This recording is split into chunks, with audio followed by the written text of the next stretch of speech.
آخران بنظری شہداء کربلا والشہداء.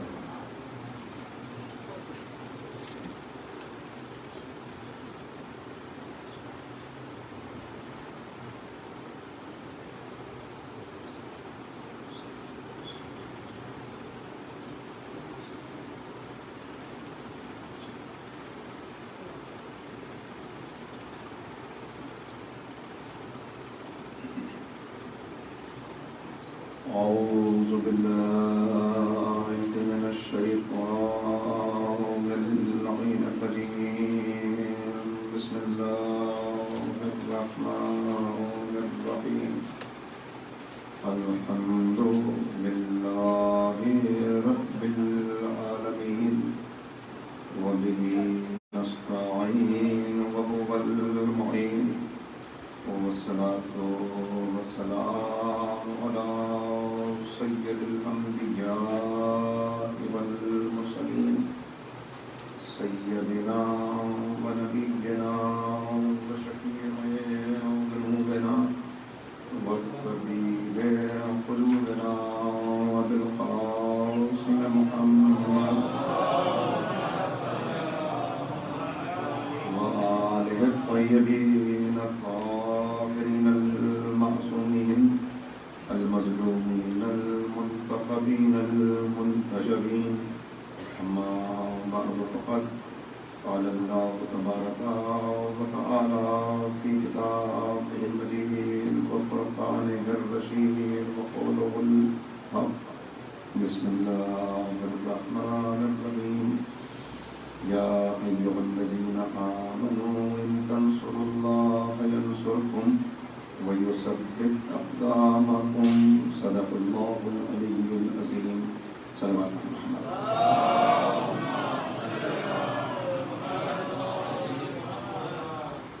حاضرین مجلس، قرآن کریم کے 37ویں سورہ مبارکہ محمد کی یہ آیہ کریمہ جسے میں نے آپ کے سامنے تلاوت کیا، اس میں ایک تقاضا ہے جو اہل ایمان سے کیا جا رہا ہے.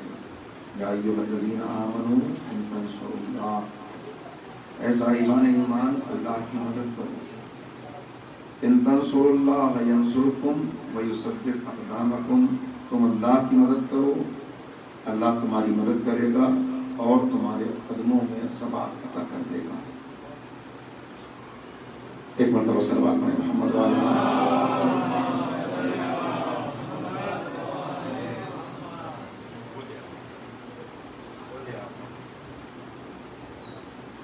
قرآن کریم جو یہ تقاضا کر رہا ہے نصرت کا،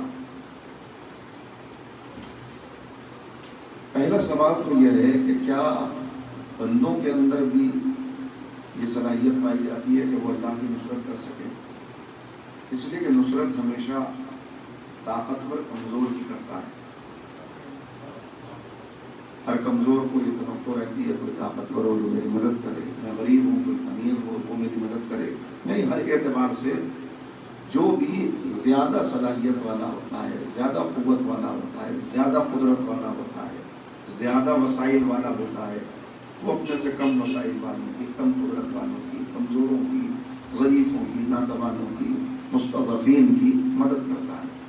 لیکن یہاں تقاضا اہل ایمان سے یہ ہے کہ تم اللہ کی نصرت کرو، اور جب تم اللہ کی نصرت کرو گے تب اللہ تمہاری نصرت کرے گا، اور پھر نصرت ایسی کرے گا کہ تمہارے قدموں کو جما دے گا، تمہارے قدموں کو ثبات عطا کر دے گا. تو اب سوال یہ ہے کہ بندہ کیسے اللہ کی نصرت کرے تاکہ اس آیت پر، اس حکم پر، اس قرآن کے تقاضے پہ عمل ہو سکے. دیکھیے بات یہ ہے کہ اللہ کے دین کو ہر زمانے میں ماننے والوں سے نصرت کی ضرورت ہوتی ہے.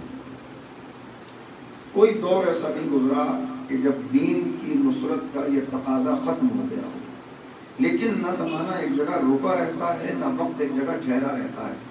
لہذا نصرت کا یہ تقاضا ہمیشہ بدلتا رہتا ہے. کبھی ضرورت ہوتی ہے کہ دین کی بقا کے لیے انتظام کیے جائیں، کبھی ضرورت ہوتی ہے کہ دین کو فروغ دینے کے لیے، دین کو پھیلانے کے لیے کوششیں کی جائیں، کبھی ضرورت ہوتی ہے کہ دین کے مخالف جو طاقتیں ہیں، وہ جو سازشیں کر رہی ہیں، ان کو ناکام کرنے کے لیے کوشش کی جائے۔ کبھی ضرورت ہوتی ہے کہ جو دین کے ماننے والے ہیں ان کا جائزہ لیا جائے کہ وہ دین کے اوپر کتنا عمل کر رہے ہیں، دین کو کتنا سمجھتے ہیں، دین کے تقاضوں کو کتنا جانتے ہیں۔ تو یہ تقاضۂ نصرت ہمیشہ بدلتا رہتا ہے دور کے اعتبار سے، زمانے کے اعتبار سے، مگر کبھی بھی یہ تقاضۂ نصرت ختم نہیں ہوتا۔ دین کا یہ تقاضۂ نصرت کسی بھی دور میں کسی بھی وقت ختم نہیں ہوتا، یہ بدلتا رہتا ہے۔ اب یہ انتہائی خوش قسمتی ہے مومن کی، مسلمان کی، صاحب ایمان کی، کہ اگر وہ دین کی نصرت کرے تو اللہ اس دین کی نصرت کو اپنی نصرت قرار دے رہا ہے۔ صلوات پڑھتے محمد و آل محمد۔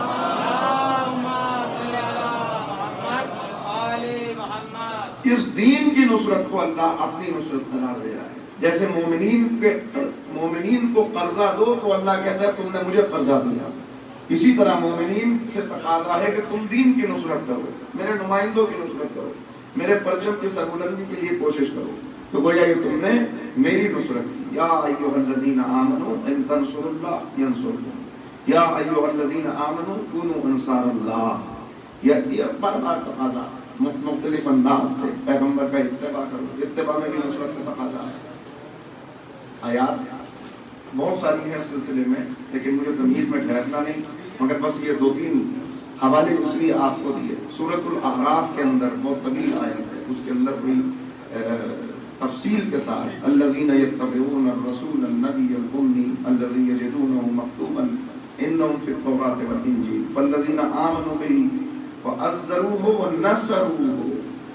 اتباع پیغمبر کا کرنے والے کامیاب ہیں، اور اتباع کرنے والے کون ہیں؟ کس نبی کا اتباع کریں جس کا ذکر توریت اور انجیل میں بھی ہے، اور اس کے اتباع کا تقاضا کیا ہے کہ اس کے اتباع کا پہلا مرحلہ اس پر ایمان لائیں، اس کی عزت کریں، احترام کریں اور اس کی نصرت کریں۔ واتبعوا النور الذی انزل معہ، اور اس نور کی بھی پیروی کریں جو اس نبی کے ساتھ نازل ہوا۔ اولئک هم المفلحون، یہی لوگ ہیں جو فلاح پانے والے ہیں، یہ کامیاب ہے۔ تو کامیاب کون ہے؟ جو دین کی نصرت کرے۔ نصرت کرنے والے کے لیے درجہ کیا ہے کہ اللہ کہہ رہا ہے کہ یہ میرا ناصر بن جائے گا۔ جب اللہ کی ناصر ہو گیا تو اب جواب میں کیا اسے انعام ملے گا؟ اس کو انعام یہ ملے گا کہ اللہ کی طرف سے اس کے لیے نصرت آئے گی، اس کے قدموں میں ثبات ہوگا، وہ ہر معاشرے کے مقابلے پر، ہر ظلم کے مقابلے پر ہمیشہ ڈٹا رہے گا، کھڑا رہے گا، اس کا حوصلہ پست نہیں ہوگا، اس کے استقلال میں کمی نہیں آئے گی، اس کی ہمت بڑھتی چلی جائے گی، اور اسے اللہ کی طرف سے توفیقات کے خزانے ملتے چلے جائیں گے۔ تو نصرت ہر دور میں ہے، تقاضا نصرت کا ہر دور میں ہے، ہمیشہ مومن کو نصرت کرنی ہے۔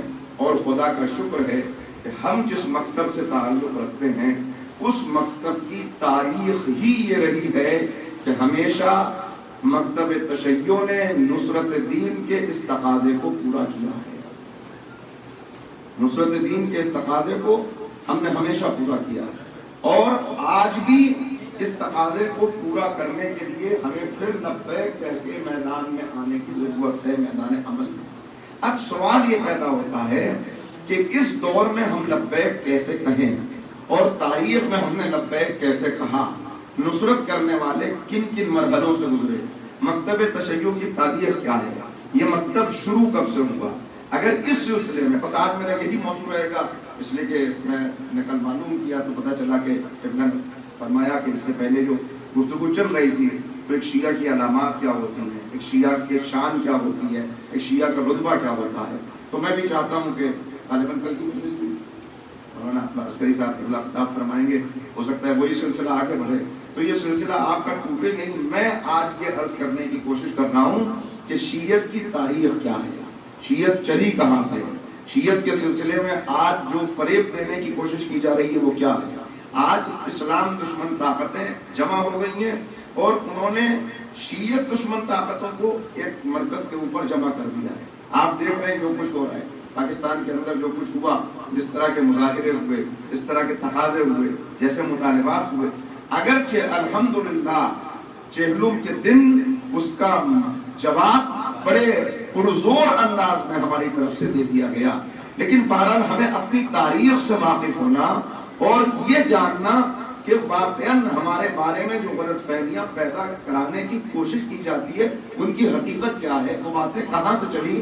ظاہر ہے کہ ایک مجلس کے اندر اس موضوع کا حق تو نہیں ادا ہو سکتا، لیکن میں ایک مرحلے تک اس کو پہنچانے کی کوشش کرتا ہوں. ایک مرتبہ صلوات پڑھیں مل کے محمد.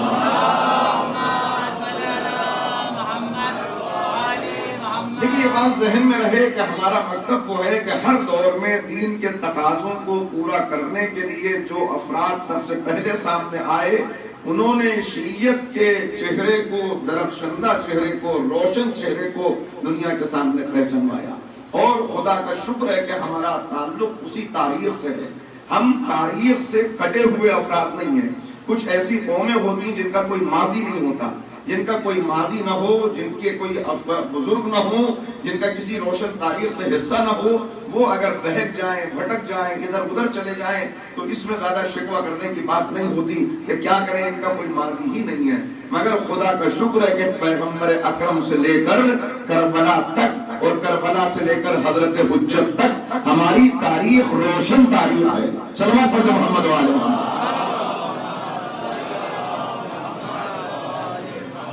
اس روشن تاریخ سے ہمارا تعلق ہے. اور اسی لیے معصوم نے فرمایا، یہ قول میں نے کبھی سنایا ہوا آپ کو، 3 معصومیوں سے میں نے یہ حدیث دیکھی کہ جنہوں نے ذرا سا الفاظ کا تغیر ہے لیکن اس میں فرمایا کہ پہلی ہی نعمت پر شکر ادا کرو، پہلی نعمت پر شکر ادا کرو. یہ امام سجاد علیہ السلام کی حدیث ہے. تو پوچھا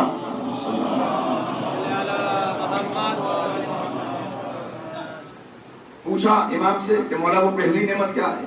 تو امام نے اس پہلی نعمت کے متعلق بتایا کہ کیا ہے، جس کو 8ویں امام نے ان الفاظ میں فرمایا کہ جب اپنے دلوں میں ہماری محبت کی ٹھنڈک محسوس کرو تو اپنی والدہ کو دعائیں دو.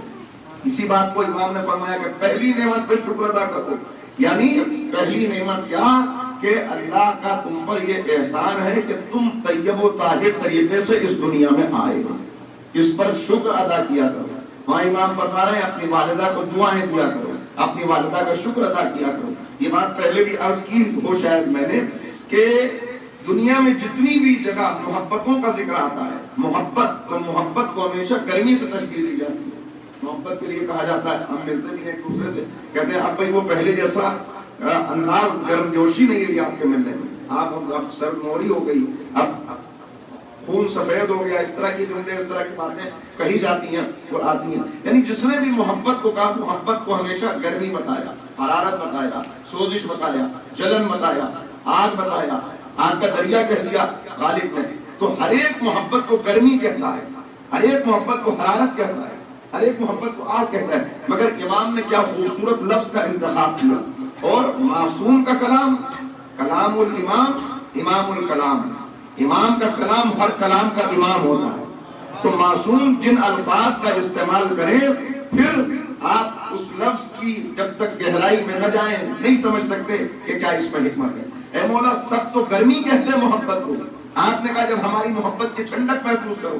عجب نہیں کہ امام جواب دیں کہ یہی فرق ہم سمجھانا چاہتے ہیں کہ دنیا کی محبت آگ ہے جس میں عاشق کا دل جلتا ہے، لوگ خوش ہوتے ہیں.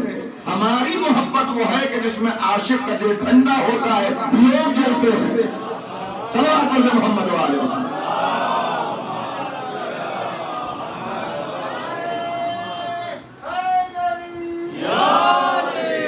تو خدا کا شکر ہے، بڑی روشن تاریخ ہے کہ جس سے ہمارا تعلق ہے.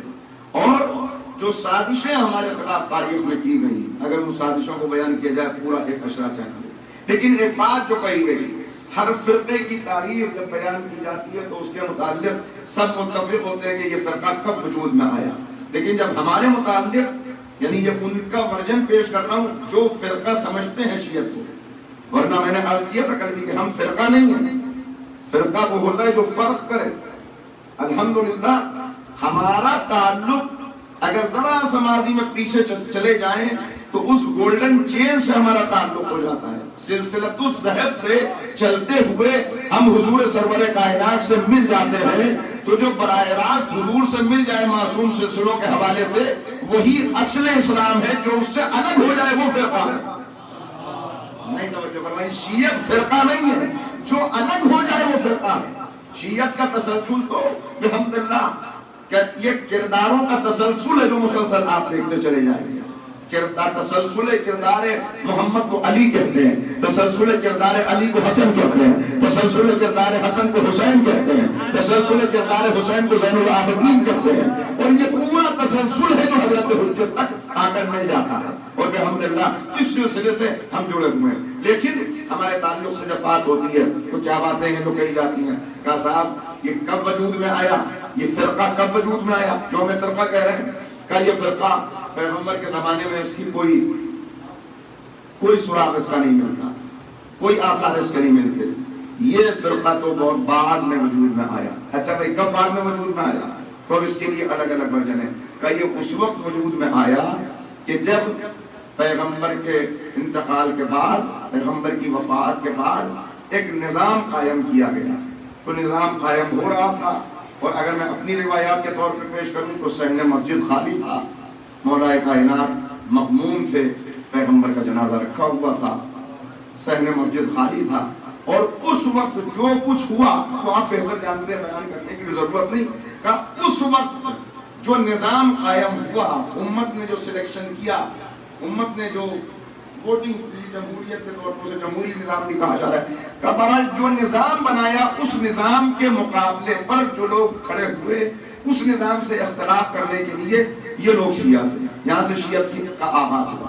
یہ ہے پہلا مطلب ہمارے بارے میں، پہلی بات جو ہمارے بارے میں کہی گئی. دوسری بات یہ کہ نہیں بھائی یہاں سے نہیں، کوئی اختلاف تھا ہی نہیں امت میں، وہاں تو سب شیعہ و شکر تھے. کچھ لوگ تھے وہ بھی بعد میں منتفق ہو گئے، وہ سب نے بیعت کر لی تھی. اور یعنی دوسروں کی بات بتا رہا ہوں کہ سب نے بیعت کر لی اور خود حضرت علی نے بھی بیعت کر لی، لہذا کوئی اختلاف نہیں رہا، سب شیر و شکر ہو گئے. تشیع کا آغاز وہاں سے نہیں ہوتا بلکہ اور ذرا سا آگے بڑھ جائیے، یہ تو ان کے بعد میں شروع ہوا. اچھا بھائی بعد میں کب؟ کہا کہ یہ بعد میں اس وقت کہ جب تیسرے خلیفہ کی پالیسیز کے خلاف کچھ لوگ کھڑے ہوئے.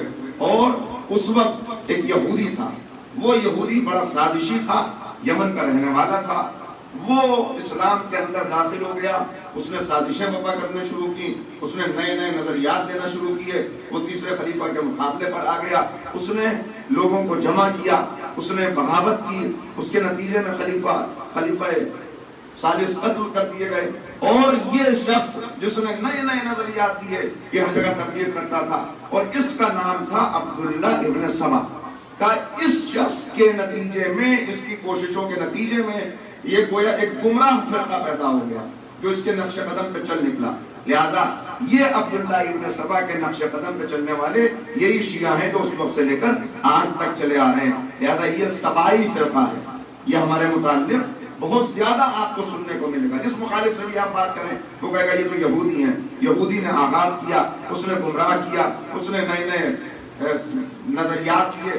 اس نے یہ بتایا کہ ہر نبی کا ایک وصی ہوتا ہے، لہذا پیغمبر کے حقیقی وصی یہ حضرت علی ہیں. اس نے یہ بتایا کہ دیکھو رجعت واپسی ہے معصومین کی، یہ نظریہ بھی اس نے دیا. اور اس طرح کرتے کرتے اس نے مخالفت پیدا کر دی اور پورا ایک شورش وقع کر دی، اور وہاں سے شیعت کا آغاز ہوا. یہ دوسری بات. تیسری بات کہنے لگے نہیں وہاں سے نہیں بلکہ صفین کے میدان میں جب دو لشکر آمنے سامنے تھے اس وقت نیزوں کے اوپر قرآن بلند کیے گئے، اور کچھ لوگ مولا کے خلاف کھڑے ہو گئے. انہوں نے کہا کہ نیزوں پہ قرآن نظر آ رہے ہیں، لہٰذا آپ کو تلوار روکنی پڑے گی. اب قرآن درمیان میں آ گیا ہے، ہم قرآن کے خلاف کیسے تلوار اٹھا سکتے ہیں. لہٰذا اس وقت کچھ لوگ وہ تھے جو مولا کے ساتھ کھڑے ہو گئے. انہوں نے کہا نہیں ہم ہر حال میں علی کے ساتھ ہیں، جو مولا حکم لیں گے وہی کریں گے. اور کچھ لوگ مخالفت میں آ گئے. اس کے بعد حکمین کا فیصلہ ہوا، اور حکمین کے بعد کچھ لوگ مولا کو دین سے خارج سمجھنے لگے، نعوذ باللہ. اور وہ لوگ تو الگ ہو گئے اور وہ خوارج کہلائے. اور باقی ان کے مقابلے پر جو مولا کے ساتھ مخلص رہے یہ شیعہ. یہاں سے شیعت کا آغاز ہوا. تین باتیں ہو گئی. نمبر ایک پیغمبر کے فوراً بعد، نمبر دو خلیفہ ثالث کے دور میں، نمبر تین جنگ صفین کے میدان سے، نمبر چار کہہ رہے یہاں سے نہیں بلکہ اصل میں ہوا یہ ہے کہ امام حسین کو خط لکھ کر کچھ لوگوں نے بلایا. جنہوں نے خط لکھ کے کوفے میں بلایا وہ ان کا ساتھ نہ دے سکے، وہ ان کی مدد نہ کر سکے. لہذا کربلا کے بعد ان لوگوں کو احساس ہوا کہ ہم سے بہت بڑی غلطی ہو گئی، اور یہاں سے ایک جماعت پیدا ہوئی جس کا نام ہے توابین، جنہوں نے توبہ کرنی شروع کی. یہ توابین کا یہ پہلا نقش، یہ پہلا سراغ شیعت کا جو تاریخ میں ملتا ہے، اس سے پہلے شیعہ بیا کوئی نہیں تھا. یہ توابین، یہاں سے شیعت کا آغاز ہوا، اور توابین کا گروہ تھا جو شیعہ تھا، اور اس کے بعد سے یہ شیعت بڑھتی چلی آ رہی ہے. یہ بہت ساری کہانیوں میں سے 4 باتیں ہیں جو میں نے آپ کی خدمت میں عرض کی، جو ہمارے سلسلے میں کہی جاتی ہیں. پیغمبر کے بعد فوراً آغاز ہوا، تیسرے خلیفہ کے دور میں آغاز ہوا، جنگ صفین کے میدان سے آغاز ہوا، واقعات کربلا کے بعد توابین کی جماعت کھڑی ہوئی، تب شیعت کا آغاز ہوا، اور وہاں سے یہ سلسلہ چلتا چلا آ رہا ہے. یہ گمراہ فرقہ ہے، یہ بہکا ہوا فرقہ ہے. یہ پیغمبر کی باتوں کو انہوں نے نظر انداز کیا. یہ سمجھتے تھے کہ علی کو رسول ہونا چاہیے، علی کو نبی ہونا چاہیے. یہ کہتے تھے کہ وہی مولا کائنات کے لیے آئی تھی، غلطی سے جبرائیل لے کے آ گئے پیغمبر. یعنی اس کے بعد تو ہزاروں باتیں ہیں کہ جن کو اگر بیان کرنا شروع کیا جائے تو کئی ضخیم کتابیں جو غلط فہمی پیدا کی گئی، جو سازشیں کی گئی، اس کے متعلق آپ کے سامنے آ جائیں گی. تو یہ ذرا سا میں نے آپ کو تعارف کرایا. اب آئیے پہلی بات تو یہ کہ سب سے زیادہ ان میں جو مضبوط، یعنی جس کو سب سے زیادہ نقل کیا گیا، سب سے زیادہ کہا گیا، وہ کیا ہے؟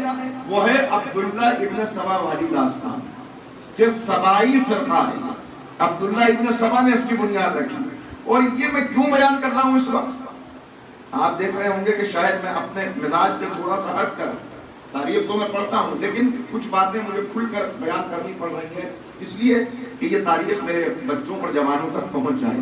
اس لیے کہ اس وقت سوشل میڈیا کے اوپر جو جنگ چھڑی ہوئی ہے، اس جنگ میں بھرپور طریقے سے یہ کوشش کی جا رہی ہے کہ یہ بتا دیا جائے کہ یہ سبائی فرقہ ہے، اسلام سے ان کا کوئی تعلق نہیں. جیسا قادیانیوں کو اسلام سے خارج کر دیا گیا، اسی طرح ان کو بھی اسلام سے خارج کر دینا چاہیے. اور ابھی پچھلے دنوں آپ نے بیان سنا ہوگا ایک معروف شخصیت لکھنؤ کی، انہوں نے تو باقاعدہ طور پر، ندوی صاحب نے باقاعدہ طور پر یہ کہا کہ میں تو یہ ریکمینڈ کر چکا ہوں، اور میں نے فلاں سن میں سعودی عرب کو یہ لکھ کر بھیجا تھا کہ ان کے داخلے پر پابندی لگائی جائے مکے میں، انہیں کعبے تک آنے نہ دیا جائے، اس لیے کہ تو مسلمان. تو یہ سازشیں مسلسل جو چل رہی تھی اس وقت وہ عروج پر ہے. لہذا ان کا جواب ہمارے پاس ہونا چاہیے. ہمیں تو کم سے کم یہ پتا ہو کہ ان داستانوں کا آغاز کہاں سے ہوا، ان کی حقیقت کیا ہے. لہذا آئیے 5 منٹ میں جائزہ لیتے ہیں. پڑھتے صلوات میں محمد.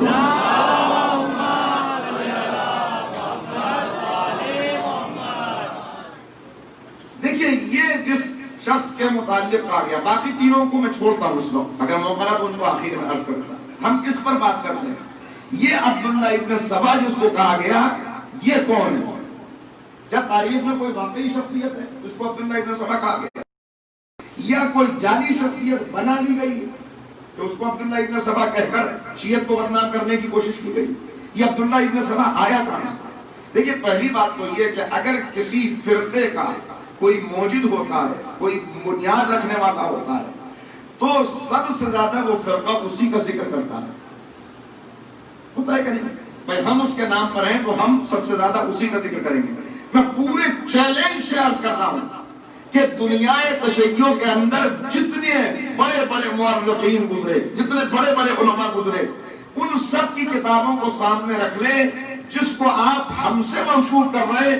ہماری ساری تاریخوں کے اندر کوئی ایک جملہ بھی اس شخص کے متعلق نہیں دکھا سکتے کہ عبداللہ ابن سبا کا کوئی ذکر ہماری کسی کتاب میں کسی دور میں بھی ہوا ہو کہ ہمارا اس سے کوئی تعلق ہے یا اس کی کوئی تعریف کی ہو.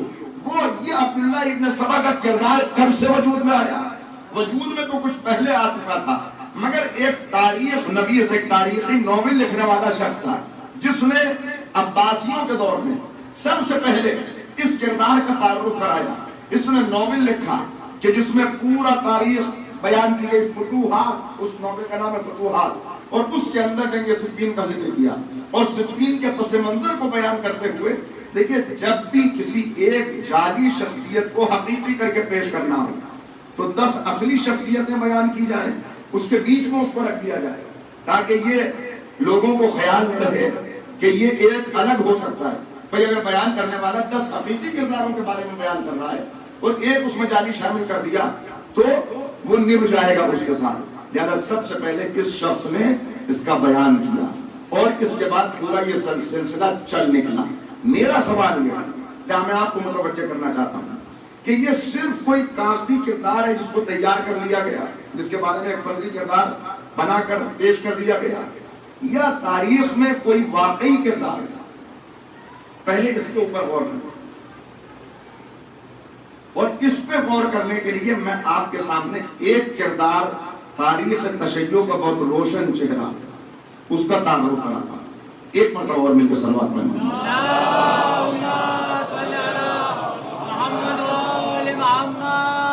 ہماری تاریخ میں ایک بہت بڑی شخصیت ہے جن کا نام ہے حضرت عمار یاسر۔ عمار کون؟ جن کا کچھ تعارف ان کی والدہ کے حوالے سے کل ایک دو جملے آئے۔ عمار وہ کہ جو پیغمبر پہ چوتھے یا پانچویں نمبر پہ ایمان لانے والے صحابی ہیں۔ عمار وہ جو اپنے خاندان میں سب سے پہلے پیغمبر اکرم پہ ایمان لائے۔ جب یہ ایمان لائے اور ان کی والدہ کو یہ خبر ہوئی، ان کے والد جناب یاسر مکے کے رہنے والے نہیں تھے، مکے میں آ کے آباد ہو گئے تھے یمن سے۔ اسلام لانے سے پہلے ان کا مذہب تھا یہودیت، یہودی سے اسلام، مسلمان ہوئے۔ کب مسلمان ہوئے؟ انہوں نے ایک خواب دیکھا اور اس خواب میں انہوں نے یہ دیکھا کہ ایک آگ کا دریا ہے، دور دور تک آگ لگی ہوئی، میں اس کے اس کنارے پہ کھڑا ہوا ہوں، اور اس آگ کے اس طرف نخلستان، ایک بہت خوبصورت باغ ہے جس کے درخت میووں سے لدے ہوئے ہیں، ندیاں بہ رہی ہیں، درمیان میں آگ ہے، اس طرف میرا بیٹا عمار کھڑا ہوا ہے، اور عمار کہہ رہا ہے بابا آ جائیے، بابا چلے آئیے، آپ ادھر چلے آئیے، اور میں اس سے کہہ رہا ہوں کہ آگ درمیان میں ہے۔ وہ کہہ رہا ہے بابا آپ بڑھ آئیے، ایک مرتبہ آپ چلیں گے تو آپ اس آگ کو بہت جلدی عبور کر جائیں گے، یہ آگ آپ کو کوئی نقصان نہیں پہنچائے گی، بس تھوڑی سی مشکل ہے، آپ ہمت کریے اور اس آگ میں قدم رکھ دیجیے۔ بیدار ہو گیا، مسکرانے والے ہنسمکھ شخص تھے، جب بھی اپنے گھر سے نکلتے تھے صبح اپنی زوجہ سے کچھ مذاق کی باتیں کرتے تھے، پھر جب واپس آتے تھے پھر مذاق۔ آج جب نکلنے لگے تو بہت سنجیدہ ہیں۔ تو ایک مرتبہ زوجہ نے کہا کہ آپ بہت سنجیدہ معلوم ہو رہے ہیں۔ کہا کہ ہاں میں نے آج ایک خواب دیکھا اور اس خواب نے مجھے حیرت میں ڈال دیا، میری سنجیدگی کی وجہ یہ میں غور و فکر کر رہا ہوں کیا اس کا تعبیر ہو سکتی ہے، کیا اس کا مطلب ہو سکتا ہے، یہ کیسا پیغام ہے۔ چلے گئے، شام کو جب واپس آئے تو ان کی زوجہ انتظار کر رہی ہیں، جناب سمیہ جن کا کل ذکر ہوا۔ جناب سمیہ نے کہا کہ آپ نے جو کل خواب، آپ نے جو صبح خواب مجھے بتایا تھا اس کی تعبیر مجھے معلوم ہو۔ کہا کیا تعبیر ہے؟ کہا بیٹا جو آپ کو بلا رہا تھا، درمیان میں آگ تھی، ادھر نخلستان تھا، ادھر بہت اچھا باغ تھا۔ کہا کہ حقیقت یہ ہے کہ ہمارے بیٹے نے مکے کی سرزمین پر اللہ کی دعوت دینے والے، توحید کی طرف بلانے والے حضرت محمد مصطفیٰ صلی اللہ علیہ وسلم ایمان قبول کیا ہے، ایمان کا اظہار کیا ہے، اور وہ کچھ ایسا کلام لے کے آیا ہے کہ میں چاہتی ہوں ایک مرتبہ آپ اس کلام کو سنیں۔ اور کہا کہ عمار ذرا سنا ہو وہ کلام۔ جناب عمار نے کچھ قرآن کی آیات یاد کی تھی، انہوں نے وہ سنانی شروع کی۔ ابھی ان کی تلاوت مکمل نہیں ہوئی تھی کہ جناب یاسر نے کہا میرے لال بتاؤ کہ اس دین میں داخل کیسے ہوا جاتا ہے۔ جناب یاسر نے کلمہ پڑھا، جناب سمیہ نے کلمہ پڑھا، جناب عمار کے 2 بھائیوں نے کلمہ پڑھا۔ 4 بھائی ہیں جناب عمار اور 3 اور بھائی، ایک کا پہلے ہی انتقال ہو چکا ہے، اب 3 بھائی موجود تھے تو 3 میں ایک عمار اور 2 اور، سب نے کلمہ پڑھا، پورا خاندان اسلام لے آئے۔ توجہ رکھیے گا، سب اسلام لے آئے۔ ابو جہل کو جب یہ پتا چلا کہ یہ اسلام لے آئے، یمن کے رہنے والے یہاں پہنچے، یہاں پہ آ کے اسلام لے آئے، مکے کے رہنے والے نہیں ہیں۔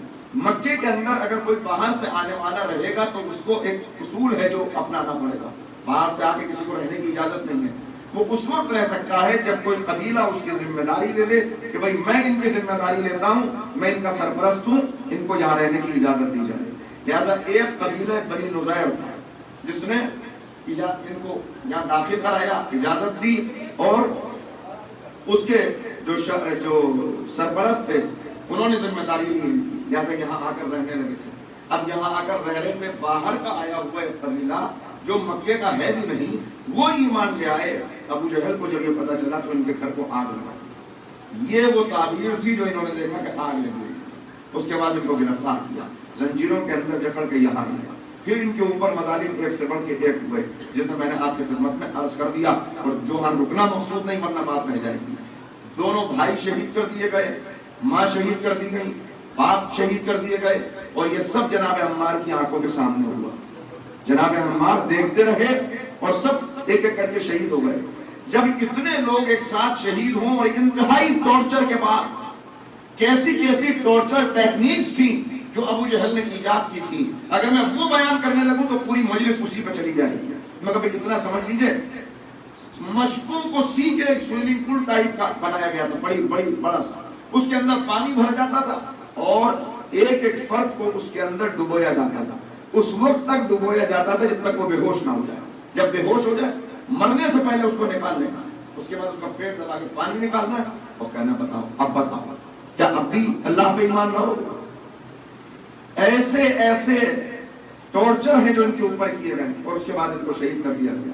جناب عمار نے سب اپنی آنکھوں سے دیکھا۔ آخر میں جب سب شہید ہو گئے تو جناب عمار کی زبان پر کلمہ کفر آ گیا، جیسا کہ ابو جہل چاہتا تھا۔ ظاہر ہے کہ ماں شہید ہو جائے اتنے دردناک انداز سے، باپ شہید ہو جائے، بھائی مارے جائیں، تو اس کے بعد اپنے اوپر قابو رکھنا آسان تو نہیں۔ یہ تو ان کا ایمان کامل تھا کہ ان آزمائشوں سے یہ ثابت قدم گزرے۔ جیسے کلمہ کفر جاری ہوا، ابو جہل نے آزاد کر دیا۔ عمار آئے پیغمبر کی خدمت میں اور آتے کہا یا رسول اللہ، روتے ہوئے کہ میری زبان پہ ایسا کلمہ جاری ہو گیا، اس سے پہلے کہ پیغمبر اکرم کچھ کہتے ہیں، اس سے پہلے کہ نبی کچھ کہتے ہیں کہ تم نے غلط کیا، صحیح کیا، کیا نہیں، فوراً قرآن کی آیات نازل ہوئی اور تقیہ کی اجازت لے کے نازل ہوئی کہ اگر کسی کے دل میں ایمان ہے اور اپنی جان بچانے کے لیے وہ اپنے زبان پر کلمہ کفر لے آتا ہے تو اس نے کوئی گناہ نہیں کیا، اس کا ایمان کامل ایمان ہے، اس لیے کہ صرف زبان تک یہ بات آئی ہے، دل میں جو ایمان ہے وہ خالص ایمان ہے۔ لہذا جناب عمار کے متعلق یہ بات وہاں سے آئی۔ اب ملاتے چلے جائیے جو باتیں میں نے آپ کے سامنے عرض کی۔ کیا کہا گیا؟ یمن کا رہنے والا ایک یہودی، جناب عمار کا کہاں سے تعلق؟ یمن سے۔ پرانا مذہب کیا؟ یہودیت۔ کنیز کا بیٹا، جناب عمار کی والدہ کون؟ ایک کنیز جناب سمیہ۔ سیاہ فام عورت کا فرزند، سیاہ فام کون؟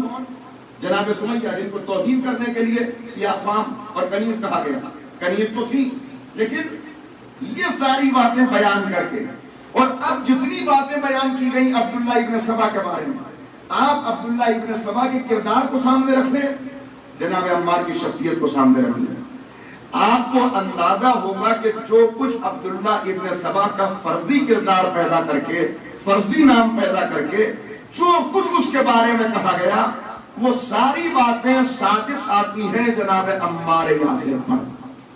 غور کر رہے ہیں؟ تو اب میرا اگلا سوال ہے کہ جب جناب عمار یاسر کے بارے میں یہ ساری باتیں کہی جا رہی ہیں، انہوں نے کہا کہ ہر نبی کا ایک وصی ہوتا ہے، انہوں نے کہا کہ عقیدہ رجعت ہمارے اندر پایا جاتا ہے، ایک دن سب پلٹائے جائیں گے، انہوں نے بتایا کہ آخری نبی کے وصی حضرت علی مرتضیٰ ہیں، انہوں نے گویا اس وفد کی قیادت کی، اعتراض کیا تیسرے دور میں حکومت پر کہ یہ تم نے بیت المال کو اپنا ذاتی مال کیوں بنا لیا ہے، انہوں نے صفین کے میدان میں مولا کائنات کا ساتھ دیا۔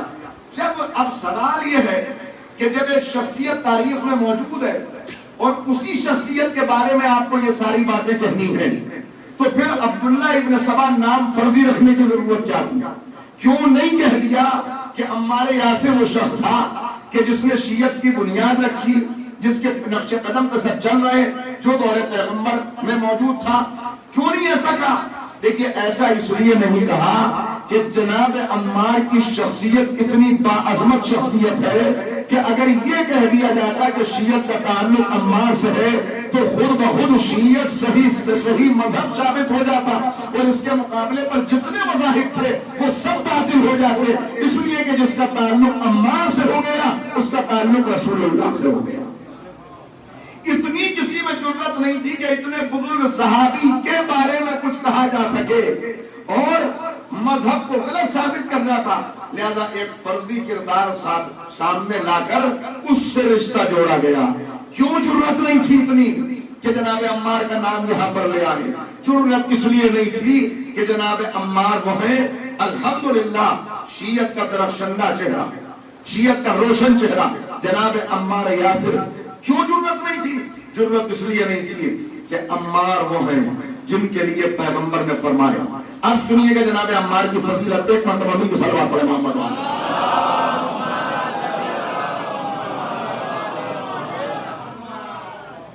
کیوں جرأت نہیں تھی؟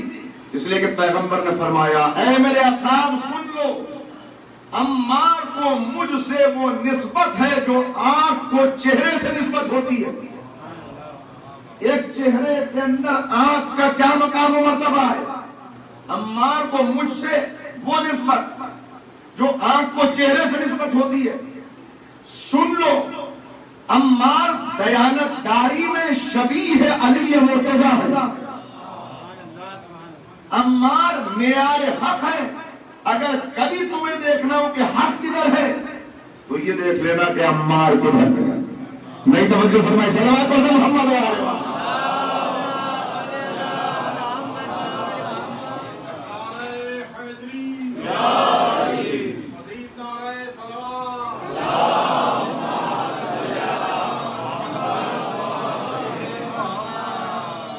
جناب عمار یاسر تاریخ کا وہ مظلوم کردار جسے ہم بھی کم جانتے ہیں, تاریخ کا وہ باعظمت کردار جس کی عظمت کا ہمیں بھی کم احساس ہے کیونکہ ہم ان کے حالات نہیں جانتے, ہم ان کے واقعات نہیں جانتے, ہم ان کا جہاد نہیں جانتے. ہمیں پتہ نہیں کہ جناب عمار نے کن حالات میں کس طرح پیغمبر کا ساتھ دیا, مولا کائنات کا ساتھ دیا. عمار نے کیا اذیتیں اٹھائیں. کون عمار جس کے لیے پیغمبر یہ فرما رہے ہیں. اب دیکھیے تاریخ شیعت کا آغاز کہاں سے ہوا. یوں تو تاریخ شیعت کا کہاں سے آغاز ہوا اگر یہ میں بیان کروں تو ساری باتیں جو میں نے اب تک بیان کی, دوسروں کے جو بیانات سب باطل ثابت ہو جاتے ہیں. اس لیے کہ اگر بعد میں پیدا ہوئے, اگر بعد میں آئے تو پیغمبر اکرم اصحاب کے مجمع میں علی کے سینے پر ہاتھ رکھ کر یہ کیا فرما رہے تھے؟ یا علی انتا و شیعتک ہم الفائزون, اے علی تم اور تمہارے شیعہ ہی کامیاب ہیں. جب شیعہ تھے ہی نہیں تو کامیابی کی سند کسے دے رہے تھے؟ کس کو دے رہے تھے کامیابی کی سند؟ کیا کہہ رہے تھے کہ علی بس تم کامیاب, تمہارے شیعہ کامیاب, بس وہی ہے جو کامیاب ہے. اور تاریخ شیعت میں سب سے بڑا نام جناب سلمان فارسی. لیکن سلمان کے اوپر اتنے کے اعتراضات نہیں. ابو ذر غفاری, جناب ابو ذر کے بارے میں تو آپ جانتے ہیں, مگر جناب عمار وہ شخصیت کہ جن کے بارے میں پیغمبر, میں پہلے عرض کر دوں کیا کیا باتیں پیغمبر نے فرمائی تاکہ ذرا سا وضاحت ہو سکے. دیکھیے قرآن کریم میں جتنی آیات کسی صحابی کے بارے میں جو آیات آئی ہیں اگر انہیں جمع کر لیں تو سب سے زیادہ آیات جس صحابی کے بارے میں نازل ہوئی وہ حضرت عمار یہاں سے. تفصیل کا موقع نہیں ہے. سورۃ الحجرات, سورہ بقرہ, سورہ عنکبوت, سورہ نحل, سورہ قصص, یہ وہ سارے سورے ہیں اور اس سے بھی زیادہ کہ جس کے اندر جناب عمار کی شان میں, جناب عمار کے دفاع میں, جناب عمار کے حق میں قرآن کی آیات نازل ہوئی. اللہ عمار کا دفاع کرتا ہوا نظر آ رہا ہے, اللہ جناب عمار کی فضیلت بیان کرتا ہوا نظر آ رہا ہے. پیغمبر فرما رہے ہیں عمار کو مجھ سے وہ نسبت جو آنکھ کو چہرے سے ہوتی ہے. نبی فرما رہے ہیں کہ عمار معیار حق ہے. پیغمبر فرما رہے ہیں دیانتداری میں عمار شبیہ علی مرتضیٰ ہیں. نبی فرما رہے ہیں سنو, جس نے عمار سے دوستی کی اس نے اللہ سے دوستی کی, جس نے عمار سے جنگ کی اس نے اللہ سے جنگ کی. یا رسول اللہ, یہ بات تو آپ نے حضرت علی کے بارے میں فرمائی ہے, پھر یہ بات عمار کے بارے میں بھی کہتی ہے. بھئی پیغمبر پیغام دے رہے ہیں, پیغمبر بتا رہے ہیں کہ دیکھو عمار اس منزلت پر ہیں, عمار کا رتبہ وہ ہے کہ فضیلتوں میں, بعض فضیلتوں میں نے عمار کو شریک علی ابن ابی طالب قرار دے دیا. شریک کا یہ مطلب نہیں کہ برابر, بلکہ ہر مومن اگر مولا کی راہ پر چلے تو 1000ویں درجے پر ہی صحیح, 1,00,000ویں درجے پر ہی صحیح, وہ بھی اس فضیلت میں مولا کا شریک ہو جائے گا. امام جعفر صادق علیہ السلام,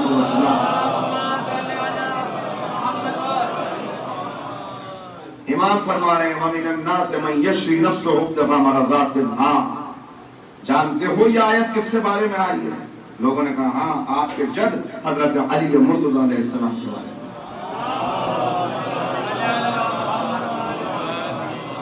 امام نے کہا تم نے سچ کہا، یہ آیت حقیقتاً میرے جد کے بارے میں شب ہجرت نازل ہوئی، لیکن وہ مومنین کہ جن کے نفس کو اللہ نے خرید لیا، جنہوں نے اپنا نفس بیچا اور اللہ کی مرضی خرید لی، کہا ان مومنین میں حضرت عمار یاسر بھی شامل ہیں۔ معصوم فرمایا ان مومنین میں حضرت عمار یاسر بھی۔ اور ایک مرتبہ کہا سنو، تم میں سے بہت سے لوگ ہیں جنہوں نے جہاد کیا ہے، یہ بھی معصوم چھٹے امام فرمایا جہاد کیا ہے، مگر جانتے ہو عمار کی فضیلت کیا ہے؟ کہ مولا ارشاد فرمائیے، کہا عمار نے اسلام کی راہ میں انسانوں سے بھی جہاد کیا، جنات سے بھی جہاد کیا۔ عمار نے 2 ہجرتیں کی، عمار نے 2 قبلوں کے پیچھے نماز پڑھی، عمار نے 2 تلواروں سے جنگ کی، عمار معیار حق قرار پا۔ یہ سارے فضائل جناب عمار کی شان میں بیان کرنے کے بعد اب پیغمبر فرماتے ہیں کہ سنو،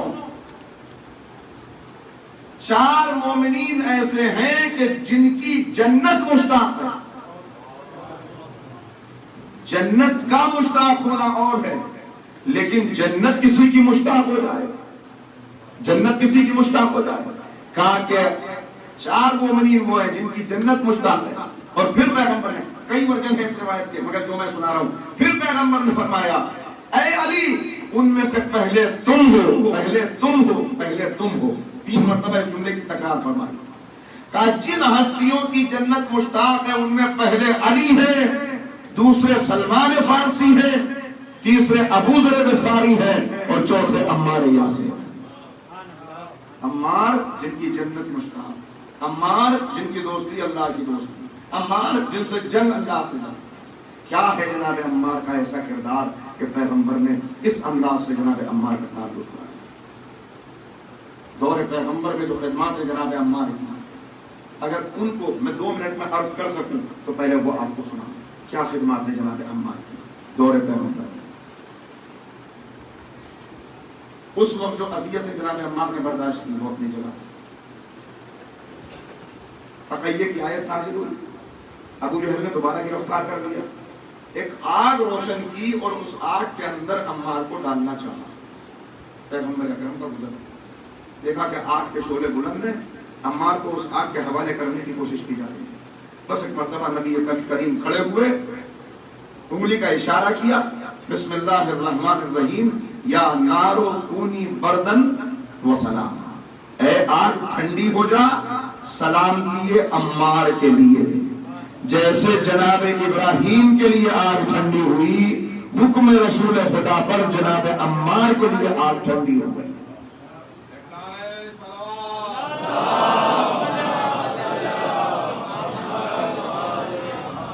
آگ ٹھنڈی ہوئی، وہ ابو جہل نے لباس سے خنجر نکالا، پیغمبر چلے گئے، کہا کہ آگ میں نہ صحیح تجھے ذبح کر کے ختم کر دوں۔ خنجر نکال کے جناب عمار کی طرف قدم بڑھایا کہ جو لباس ابو جہل نے پہنا ہوا تھا وہ لباس گویا لوہے کے لباس میں تبدیل ہو گیا، اور ابو جہل کے بدن کے اوپر کسنا شروع ہوا، اتنا کسا کہ اس کے ہڈیوں کے چٹکنے کی آواز آئی۔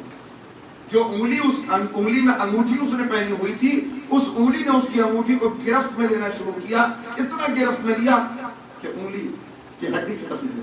ایک مرتبہ گھبرا کے ابو جہل نے کہا اے عمار میں جانتا ہوں یہ تمہارا ارادہ یا قتل کرنے کی سزا ہے جو مجھے مل رہی ہے، اے عمار مجھے اس مصیبت سے نجات دلا دو، میں وعدہ کرتا ہوں کہ اب تمہیں نقصان نہیں پہنچاؤں گا۔ جناب عمار نے اپنے ہاتھوں کو اٹھایا، اے معبود ابو جہل کو اس سزا سے چھٹکارا دیا۔ لباس پرانی وضع پہ آیا، انگوٹھی پرانی وضع پہ آئی۔ ابو جہل نے کہا عمار تمہارا شکر گزار ہوں، لیکن پھر بھی میں سردار ہوں، تمہیں میں اس طرح نہیں چھوڑ سکتا ورنہ میری سرداری خطرے میں پڑ جائے، لوگ میری طرف انگلیاں اٹھائیں گے کہ ابو جہل عمار کا کچھ بگاڑ نہ سکا، لہٰذا عمار چلے جاؤ، تم اس شہر سے چلے جاؤ۔ پیغمبر کی خدمت میں آئے، پہلی ہجرت ہے جناب عمار نے یہاں پہ، اور اس کے بعد ہر موقع پر، بس اب باقی باتوں کو چھوڑتا ہوں، لیکن مختصراً 2 واقعات اور پیغمبر کی زندگی کے اثر۔ مسجد قبا کی تعمیر ہو گئی، اسلام کی پہلی مسجد، اور حکم پیغمبر یہ ہے کہ اس مسجد کی تعمیر میں جو اصحاب حصہ لیں گے ان کو بھائی بھائی بنا دیا گیا، دو لوگوں کو ایک ساتھ پیغمبر نے شامل کر دیا کہ دونوں مل کر وہ ایک ٹیم بن گئی، ایک پتھر لائے گا، ایک تعمیر میں حصہ لے گا۔ جناب عمار یاسر کا بھائی حضرت علی ابن ابی طالب علیہ السلام کو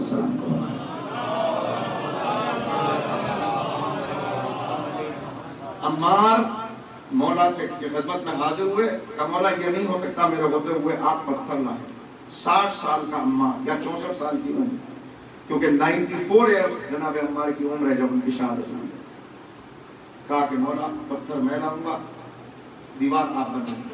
عمار پتھر لاتے جاتے تھے، مولا دیوار سنتے جاتے تھے، یہاں تک کہ وہ وقت آیا کہ پتھر لاتے لاتے اتنا شدت سے جناب عمار بوڑھے عمار کام کر رہے تھے، گرمی کی بہت شدت کہ عمار کو غش آ گیا۔ یہ پہلا موقع تھا پیغمبر کے قریب آئے، اپنے دامن کی ہوا عمار کے پیشانی کا پسینہ پوچھا، پانی چھڑکا، ہوش میں لائے، اور اس کے بعد کہا عمار تمہیں ایک باغی گروہ قتل کرے گا، ہماری محبت میں تمہیں ایک باغی گروہ قتل کرے گا، تم انہیں جنت کی دعوت دو گے، تم انہیں جنت کی طرف بلاؤ گے، وہ تمہیں جہنم کی طرف بلائیں گے۔ پہلی مرتبہ عالم اسلام نے اس حدیث کو سنا، لوگ چونکے کہ پیغمبر کیا کہہ رہے ہیں، ایک دوسرے سے نقل ہونا شروع کیا، ہوئی یہ بات کہ پیغمبر نے عمار کے بارے میں یہ فرمایا۔ دیکھیے خیال رکھیے گا سب بات ہوگا، کیوں جناب عمار ہی کو نشانہ بنایا گیا ہے؟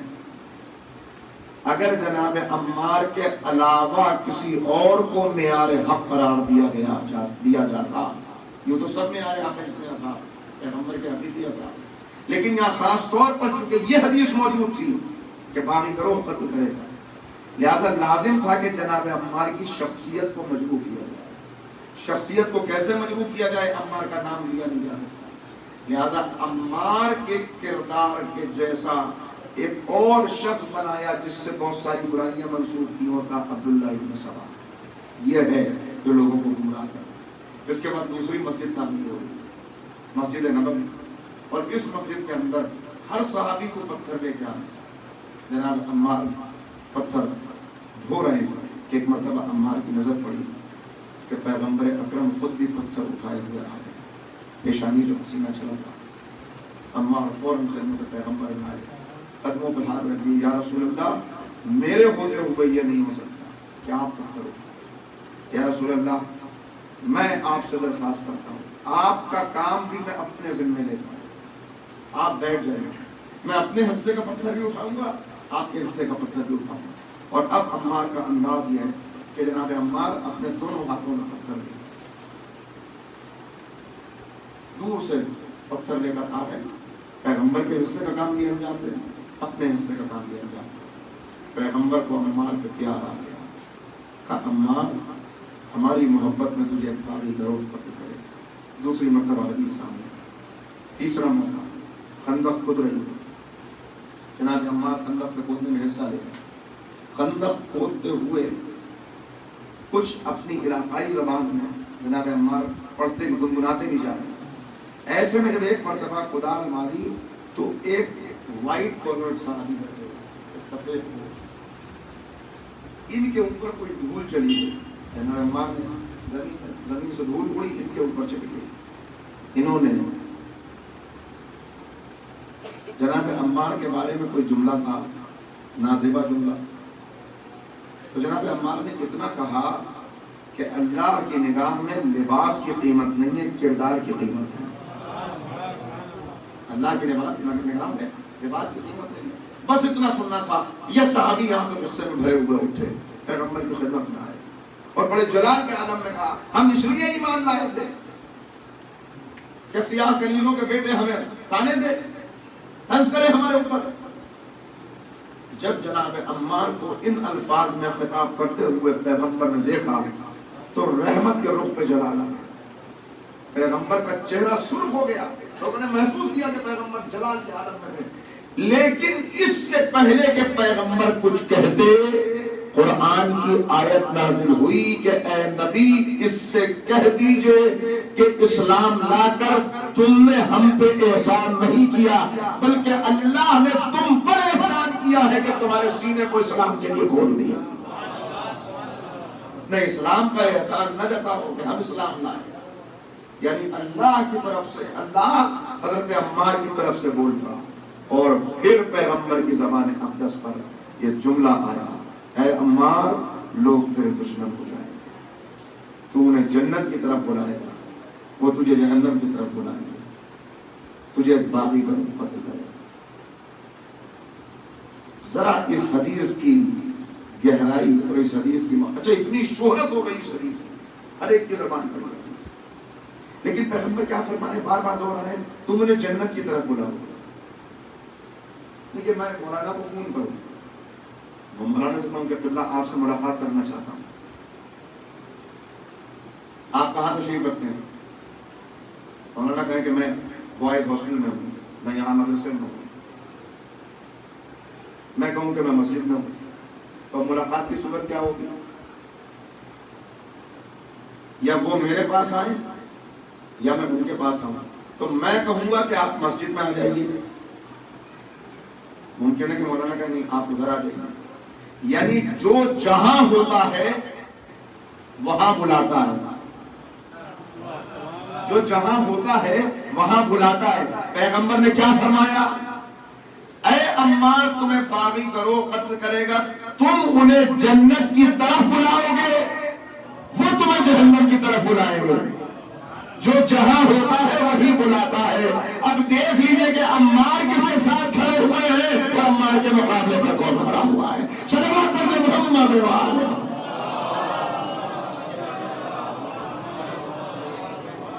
اور ایک اس سے بہتر صلوات پڑھ دیں آپ.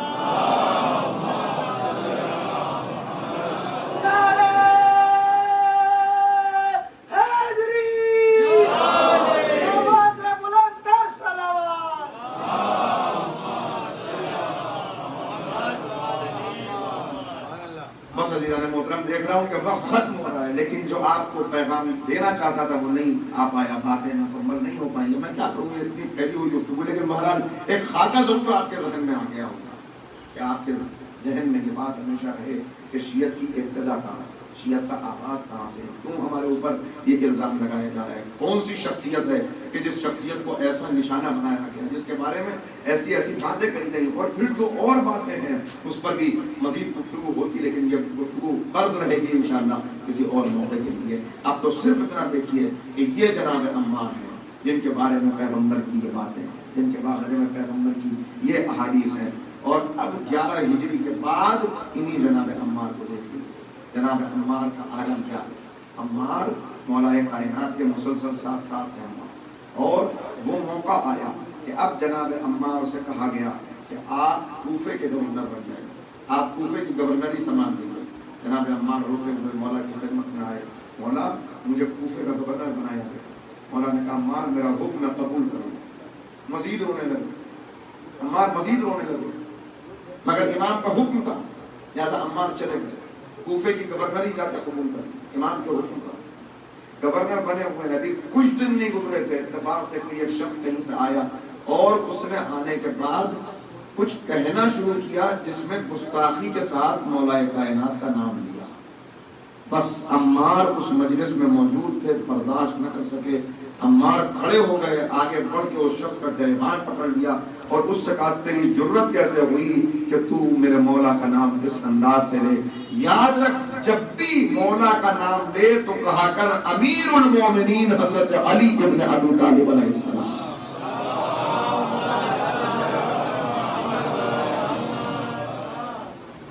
لوگوں نے کہا عمار اس کو چھوڑ دو، عمار جانے دو، عمار صبر کرو.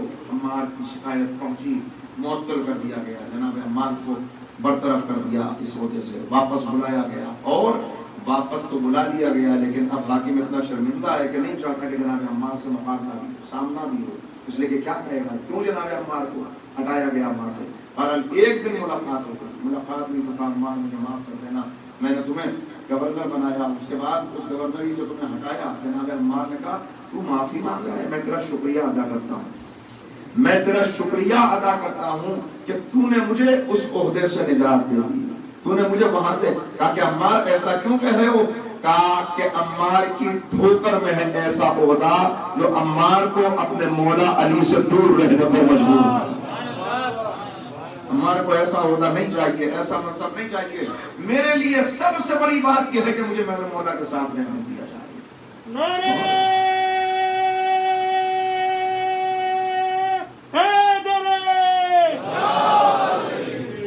اور برابر آپ دیکھتے چلے جائیں جو سازشیں ہوئی ہیں، ان سازشوں کو اگر آپ غور سے دیکھیں تو اس میں یہی ہوا کہ کسی نہ کسی بہانے سے الگ کر دیا۔ بدر کے اصحاب، احد کے اصحاب موجود تھے، جب تک یہ اصحاب موجود ہیں، جب بھی شام میں بیٹھیں گے مولا کائنات کے فضائل، بدر میں علی نے کیسے جنگ کی، احد میں علی نے کیسے پیغمبر کا دفاع کیا، اس سب کا تذکرہ آئے گا۔ لہذا ان اصحاب کو مجبور کیا گیا میدان جنگ میں آنے، اور ایک جنگ کے اندر 70 اصحاب بدر اور احد والے شہید۔ کیوں؟ تاکہ کوئی ایسا مدینے کے اندر نہ رہ جائے جس کے ذہن میں نام علی نہ ہو، پرانی نسلیں ختم ہو جائیں، بزرگ لوگ وہ شنشین کر دیے گئے، ممبر پہ آنے والے لوگ دوسرے ہوں، سپہ سالار بننے والے لوگ دوسرے ہوں۔ اسی سازش کے تحت جناب عمار کو بھی الگ کیا، مگر عمار واپس آئے، اور اس کے بعد اب عمار کھل کے سامنے آ گئے معاشرہ۔ اب تک شاید مولا کی طرف سے اجازت نہیں تھی، لہٰذا عمار اعتراض کرتے تھے، عمار آتے تھے، لیکن کھل کے اعتراض نہیں، یا شاید اتنی بے رحمی اس انداز سے نہیں تھی جو تیسرے دور کے اندر تھی۔ جب عمار دیکھنا ہے کہ سارا بیت المال ذاتی مصرف میں لے آیا ہے، وہ فتح جس کو حضرت زہرا سے لے لیا گیا تھا یہ کہہ کر کہ انبیاء اپنی میراث نہیں چھوڑتے، وہ عوام کے لیے ہوتا ہے، اس کو حاکم وقت میں اپنے داماد کو ادا کر، یہ بیٹی کو دے دو، یہ داماد کو دے دو، یہ بھائی کو دے دو، یہ بھتیجے کو دے دو، یہ بھانجے کو دے دو، یہ دودھ شریف بھائی کو دے دو، فلاں جگہ کا گورنر اس کو بنا دو۔ نتیجہ یہ ہے کہ تمام جو عہدے ہیں، تمام جو گورنریاں ہیں، وہ سب تقسیم ہو گئی فاسق و فاجر لوگوں میں۔ جس کا نتیجہ یہ ہوا کہ کل میں نے اشارہ کیا تھا کہ حضرت عبداللہ ابن مسعود جیسی عظیم شخصیت، دنیا شیعت کے جو نام ہیں ان میں نام ہے جناب عبداللہ ابن مسعود کا۔ پھر حدیث سنیے پیغمبر کی، 7 اصحاب کے بارے میں نبی نے فرمایا، 7 اصحاب، 7 شخصیات ایسی ہیں کہ جن کے لیے فرمایا کہ جنت ان کی مشتاق ہے، ان سے محبت کرنا واجب ہے۔ اگر یہ شخصیات نہ ہوں تو آسمان سے بارش نہ ہو، زمین فصلیں پیدا نہ کرے۔ غیر معصوم کے بارے میں ایسی بات ہے، غیر معصوم کے بارے میں ایسے فضائل آپ توجہ کرتے ہیں۔ یہ ہے شیعت کا کام، یہ ہے وہ شیعت کہ جس کے بارے میں پیغمبر نے فرمایا یا علی انت وشیعت کا الفائز۔ یہ ہے موضوع۔ ان میں ایک جناب عبداللہ ابن مسعود، عبداللہ ابن مسعود نے وہاں سے خط لکھا کہ حاکم جو تمہارا دودھ شریف بھائی ہے، اس نے حالت نشہ میں آ کے شراب پی کر اس نے مسجد میں نماز پڑھا، اور اس کے بعد اس نے طے کی تو اس کی طے میں شراب نکلی، جس کو لوگوں نے دیکھا مسلح کے اوپر، اور اس نے بیت المال سے کچھ پیسہ قرض لیا تھا۔ بیت المال کے انچارج ہیں جناب عبداللہ ابن مسعود، کا کچھ پیسہ قرض لیا تھا یہ کہہ کر کہ میں اسے واپس کر دوں گا، مگر اب جب میں اس سے واپسی کا تقاضا کرتا ہوں تو وہ کہتا ہے میں حاکم ہوں، میری مرضی، پیسے دوں یا نہیں۔ جب اس کی شکایت حاکم اعلیٰ سے کی گئی تو جناب عبداللہ ابن مسعود سے کہا گیا کہ آئیے، آپ مدینے آ گئے۔ وہ مدینے آئے تو مسجد نبوی کے اندر ان کو اتنا مارا گیا تو ان کی پسلیاں تھیں، اور انہی ٹوٹی ہوئی پسلیوں کے ساتھ وہ اس دنیا سے رخصت ہوئے، ایسے بستر سے لگے کہ اس کے بعد اٹھ نہیں سکے۔ پیغمبر کے بزرگ صاحب کہیں سے بیت المال میں جمع ہونے کے لیے کچھ زکوٰۃ کی رقم ہے، اس کے اندر ایک صندوق ہے، شاہی خاندان سے زکوٰۃ آیا ہے، اس میں ایک صندوق ہے جس کے اندر زیورات۔ جب وہ صندوق کھولا گیا تو وہ زیورات حاکم کو بڑے پسند آئے، لہذا انہیں اپنی زوجہ کو تحفے میں دے دیا۔ جب جناب عمار کو اس کی اطلاع ملی تو عمار مسجد کے اندر تشریف، حاکم کو توپ کے کہا کہ بیت المال تمہارا ذاتی مال ہے کہ تم اپنی زوجہ کو تحفہ دے دو، اپنے داماد اور بیٹی کو دے دو، کیا تمہیں معلوم نہیں کہ پیغمبر بیت المال کا استعمال کیسے کرتے تھے؟ اس اعتراض پر جناب عمار یاسر جن کے لیے پیغمبر نے اتنی احادیث بیان فرمائی، انہیں اتنا پیٹا گیا کہ مسجد کے اندر جناب عمار غش کھا کر گر پڑے۔ ظہر کا وقت آیا چلا گیا، عصر کا وقت آیا گزر گیا، مغرب کا وقت گزر گیا، 3 نمازوں کا وقت گزر گیا، مگر عمار کو ہوش نہیں آیا۔ اسی طرح چھوڑ کر لوگ چلے گئے۔ جب جناب ام سلمہ کو یہ پتا چلا کہ صحن مسجد میں عمار زخمی پڑے ہوئے ہیں، غش کے عالم میں ہیں، تو جناب ام سلمہ نے اپنے غلاموں کو، اپنی کنیزوں کو حکم دیا کہ غلاموں سے کہو کہ عمار کو میرے حجرے میں لے کر آؤ۔ اس لیے کہ جناب ام سلمہ اور جناب عمار دونوں دودھ شریک بھائی بہن پیغمبر کی زوجہ جناب ام سلمہ، لہذا ام سلمہ نے جناب عمار کو اپنے حجرے میں بستر کے اوپر لٹا دیا اور افسوس کرنے لگی کہ یہ پیغمبر کا ساتھ، یہ 4 نمبر 5ویں نمبر پہ ایمان لانے والا، یہ جس نے پیغمبر کا اتنا ساتھ دیا بدر کے اندر، احد کے اندر، حد یہ ہے کہ اسلام کی راہ میں جنات سے جنگ کی، اس کا یہ عالم۔ اس کی اطلاع ہوئی، فوراً کہا جناب ام سلمہ سے کہ آپ کا گھر باغیوں کا مرکز بنا ہوا ہے۔ اس پر حضرت عائشہ رسول کی دوسری زوجہ محترمہ، انہوں نے اپنے گھر سے، اپنے پردے کے پیچھے سے اپنا ہاتھ نکالا اور رسول کی قمیص کو ہوا میں لہرا دیا اور لوگوں سے پکار کے کہا یہ رسول اللہ کا کرتا ہے، ابھی یہ میلا بھی نہیں ہوا اور تم رسول کے اصحاب پر ایسا ظلم کر رہے ہو، ایسا ظلم کر رہے ہو۔ اور اس کے بعد اب جناب عمار پہ ظلم کی داستان شروع ہوئی، یہاں تک کہ ایک ایسا موقع آیا، میں نے مختصر کیا کیونکہ وقت ختم ہو گیا، ایک ایسا موقع آیا کہ اب حکم حاکم یہ ہے کہ عمار اس لائق نہیں تو ان کو مدینے میں رہنے دیا جائے، عمار کو مدینے سے نکالا جائے گا، عمار کو فوراً مدینے سے جانا ہوگا۔ بس ادھر حاکم کا یہ حکم عوام تک پہنچا، ادھر جنگ کا لباس پہن کے، قبضے پہ ذوالفقار سجا کے، ذوالفقار کے قبضے پہ ہاتھ رکھ کے مولا کائنات دربار میں تشریف لے آئے، کہا علی کو مجبور نہ کرو، علی کے صبر کا امتحان نہ لو، میں دیکھتا ہوں کس کے اندر جرأت ہے جو عمار کو باہر نکالے۔ اگر اس حکم کو واپس نہ لیا تو علی کی تلوار نیام سے بھاگا جائے۔ اب جو علی کو اس انداز سے دیکھا، کس کی ضرورت تھی کہ عمار کو الگ کر دیا، لہذا حکم حاکم نے واپس لے لیا، نہیں عمار کو نہیں نکالا جائے گا، عمار یہیں ہے۔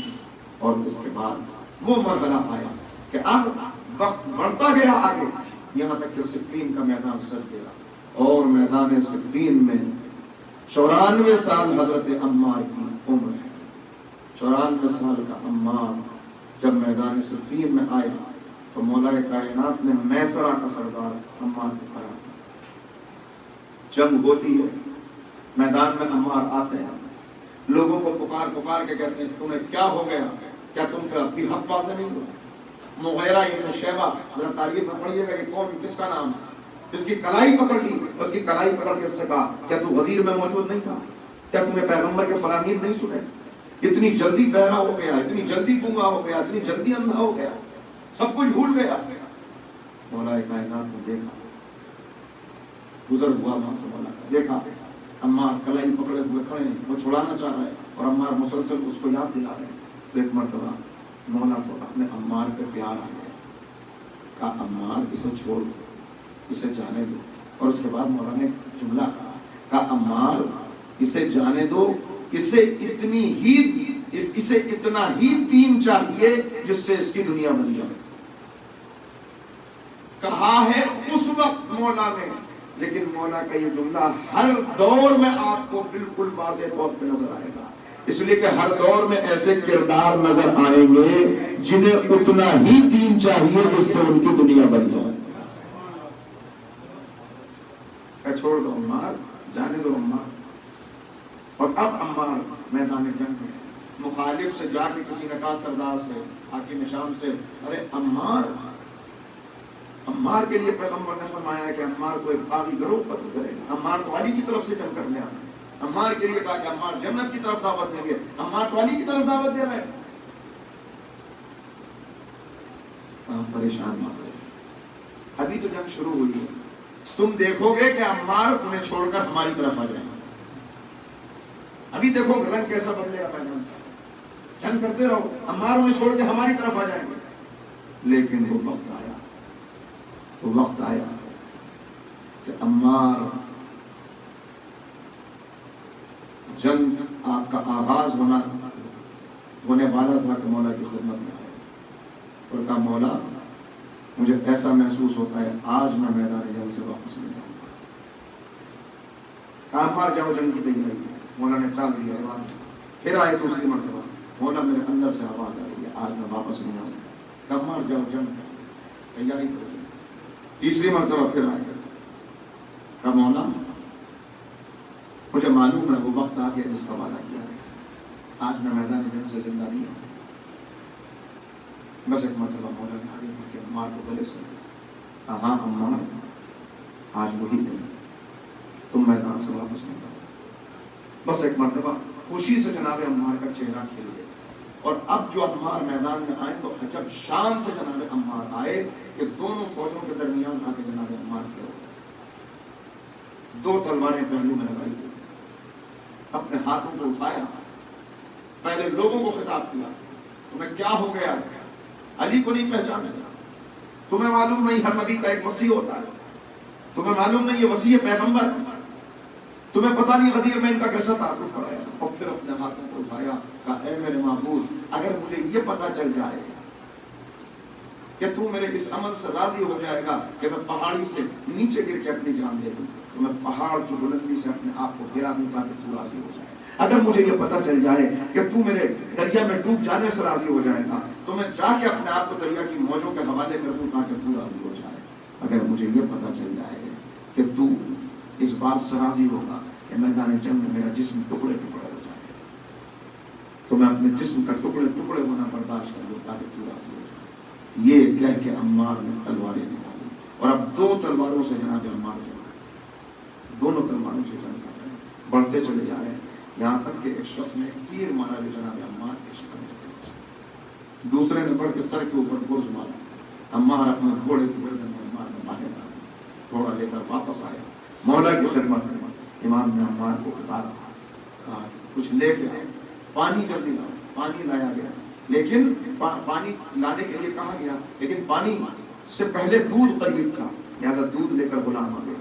جب دودھ لایا عمار نے دودھ کو دیکھا کہ رسول اللہ نے سچ فرمایا عمار تیری آخری غذا دودھ ہوگی. یہ عمار کی آخری غذا ہے. ایک مرتبہ دودھ کو پیا مگر تیر جو لگا تھا اس کی وجہ سے وہ دودھ پیٹ کے اندر رک نہیں سکا بلکہ نکل گیا. جناب عمار دنیا سے رخصت ہو گئے مگر پیغام دیتے ہوئے مولا کائنات نے گریہ فرمایا. مولا کائنات نے غسل دیا. مولا نے نماز جنازہ پڑھی. میں کہوں گا اے عمار تم نے حق ادا کر دیا. اے عمار تم نے حق ادا کر دیا مگر عمار تم بڑے خوش قسمت ہو. میدان جنگ میں شہادت پائی مگر تمہیں کفن دینے کے لیے علی موجود تھے. تمہارا جنازہ پڑھانے کے لیے علی موجود تھے. اے عمار مجھے میدان کربلا میں ایک ایسا شہید نظر آ رہا ہے. یہ کس کا لاشا ہے جو جلتی ہوئی ریت پر پڑا ہے؟ یہ کس کا جنازہ ہے جو منہ کے بل پڑا ہوا ہے؟ ارے نہیں عزادارو بدن پہ لباس نہیں ہے جسم پہ سر نہیں ہے. میں نے پڑھ لیا یہ آسان ہے لیکن کیسے لباس لوٹا؟ ارے شہید کے ہونے کے بعد کسی نے سر سے امامہ اتارا, کسی نے بدن سے لباس جدا کیا, کسی نے ارے ایک ملون بشدر ابن سلیم اس کا نام ہے, یہ سب سے آخر میں پہنچا. اس نے دیکھا سب کچھ لٹ چکا ہے, اب میرے لوٹنے کے لیے کچھ نہیں ہے. تو جانتے ہیں ظالم نے کیا کیا؟ ایک مرتبہ دیکھا کچھ موجود نہیں مگر امام کی انگلی میں ایک انگوٹھی موجود ہے. امام کی انگلی میں ایک انگوٹھی ہے. بس ظالم آگے بڑھا, ایک پتھر لے کے آیا, وہ پتھر امام کی انگلی کے نیچے رکھا اس لیے کہ انگلی متورم تھی, انگوٹھی کو اتارنا ممکن نہیں تھا. ظالم نے ٹوٹے ہوئے خنجر سے انگلی کو کاٹ کے جدا کر دیا. ارے سلام اس شہید پر جس کی انگلی ایک انگوٹھی کے لیے کاٹ دی گئی. سلام ان ہونٹوں پر جو تر نہ ہو سکے, اور سلام اس بہن پر کہ جس نے اس عالم میں اپنے بھائی کے لاشے کو دیکھا. اے عمار تمہارے جنازے پہ علی موجود تھے مگر آؤ دیکھو یہ کس کا جنازہ ہے جس پہ علی کی بیٹی کھڑی ہوئی ہے. مگر اللہ اکبر, عزم زینب, صبر زینب, استقلال زینب, قربانی زینب, کوئی کہاں سے گی اگر میں بھائی سے جدا ہوئی تو مر جاؤں گی. وہ بہن کہ جس نے سنا تھا کہ بھائی رخصت آخر کے لیے آیا تو زینب کو غش آ گیا تھا، مگر پھر زینب کو کبھی غش نہ آیا. جانتے کیوں؟ اس لیے کہ حسین نے وقت رخصت کا زینب اپنے آپ کو سنبھالو، اے زینب ابھی تو بڑی ذمہ داریاں ہیں جو تمہیں نبھانی ہے. اے زینب اگر تمہیں غش آ گیا تو فتح کا شام کون فتح کرے گا؟ میرے خون کا پیغام لے کے آگے کون جائے گا؟ اس کے بعد کبھی زینب کو غش. اللہ اکبر. گرانیے رسنوں دار آزمائے ہوئے، گرانیے رسنوں دار آزمائے ہوئے، جگر پہ اکبر قاسم کے داغ اٹھائے ہوئے. اور عجیب مسئلہ جب بھی میں پڑھتا ہوں دل تڑپ جاتا ہے، ضعیف جسم پہ دروں کے زخم کھائے ہوئے، ضعیف جسم پہ دروں کے زخم کھائے ہوئے. سو دمشق چلی حق کی روشنی لے کر، جو مر گئے تھے خود ان کی بھی زندگی لے کر. ہاں لاش حسین ہے، علی کی بیٹی کھڑی ہے. آخری منظر سنو کیا اداکاروں، جب بھی کوئی شہید ہوتا تھا نا، جب بھی کوئی شہید ہوتا تھا حسین اس کے لاشے پہ پہنچتے تھے، پہلے اس کے لاشے کو اپنے ہاتھوں پہ بلند کرتے تھے اور بلند کر کے کہتے تھے معبود اس قربانی کو قبول فرما لے.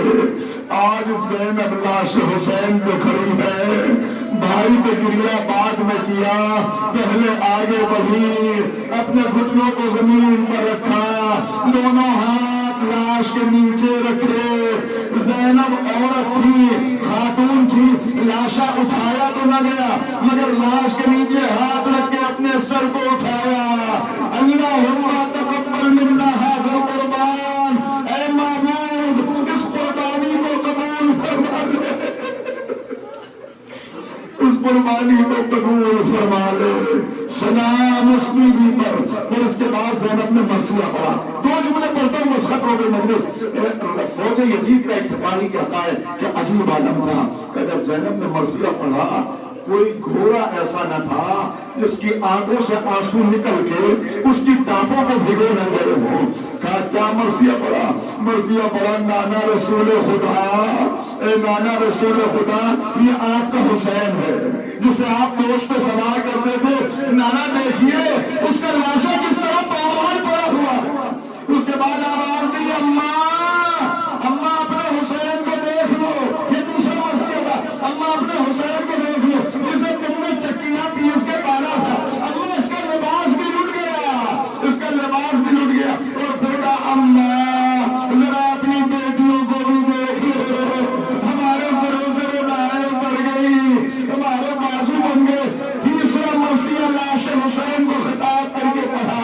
جانتے کیا کہا؟ اے بھیا بھیا اگر کوئی بیمار ہو جائے امید ہوتی ہے کبھی صحت مند ہو جائے گا، اگر کسی کا کوئی کھو جائے امید ہوتی ہے کبھی نہ کبھی مل جائے گا، مگر اے ماں جائے تو میری آنکھوں کے سامنے لاشوں کا پامال پڑا ہوا ہے. اب میرا بھیا پلٹ کے نہ آئے گا، اب میرا ماں جایا. زینب اپنے بھائی کے بغیر یہ زندگی گزار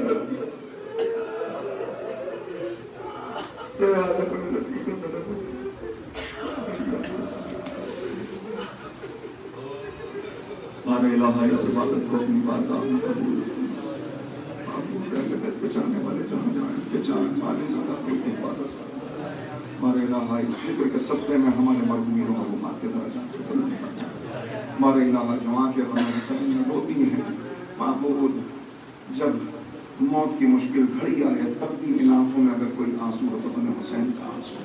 ہمارے الہی موت کے برزخ کے قبر کے مرحلے کو ہم پر آسان فرما.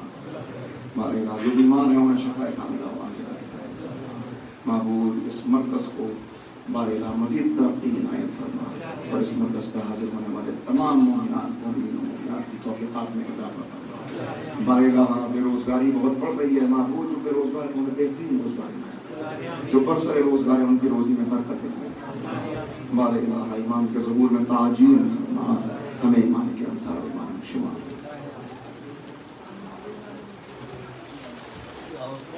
یا حسین یا حسین یا حسین یا حسین یا حسین یا حسین یا حسین یا حسین یا حسین یا حسین Ya Hussein, Ya Hussein, Ya Hussein, Ya Hussein, Ya Hussein, Ya Hussein, Ya Hussein, Ya Hussein, Ya Hussein, Ya Hussein.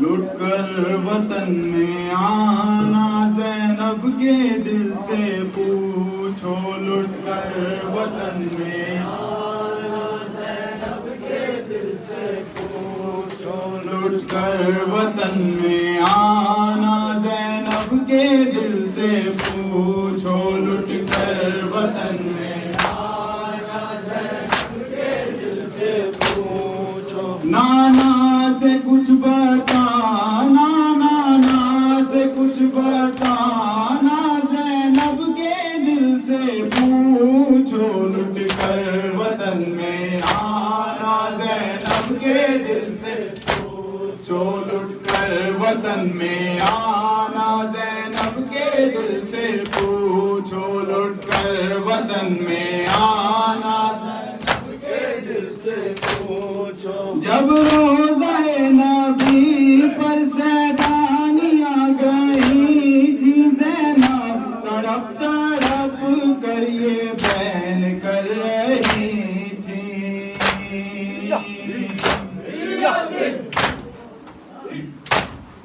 جب روزہ نبی پر سیدانیاں گئی تھی زینب، تڑپ تڑپ کر یہ بین کر رہی تھی، نانا مدینے آنا، نانا مدینے آنا، نانا مدینے آنا زینب کے دل سے پوچھو، لٹ کر وطن میں آنا زینب کے دل سے پوچھو، لٹ کر وطن میں آنا زینب کے دل سے پوچھو، نانا لئی ہمارے دلے لگا رہے تھے، بے وارثوں کی طرح در در پھرا رہے تھے،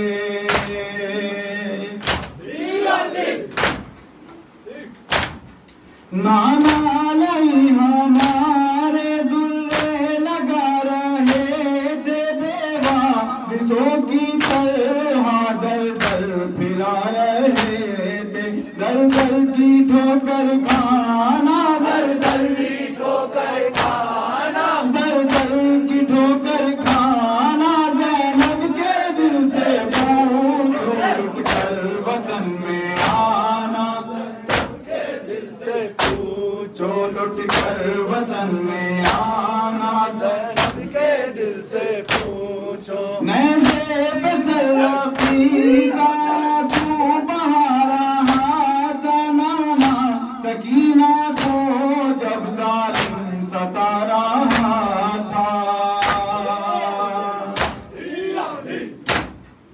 نانا لئی ہمارے دلے لگا رہے تھے، بے وارثوں کی طرح در در پھرا رہے تھے، در در کی ٹھوکر کھانا، در در کی ٹھوکر کھانا، در در کی ٹھوکر کھانا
عابد کا سر جھکانا، عابد کا سر جھکانا، عابد کا سر جھکانا، زینب کے دل سے پوچھو وطن میں آنا، زینب کے دل سے پوچھو لٹ کر وطن میں آنا، زینب کے دل سے پوچھو. پانی دکھا دکھا کر ظالم بہا رہے تھے، ہم نے قدم پہ آدھا ہم کو ستا رہے تھے.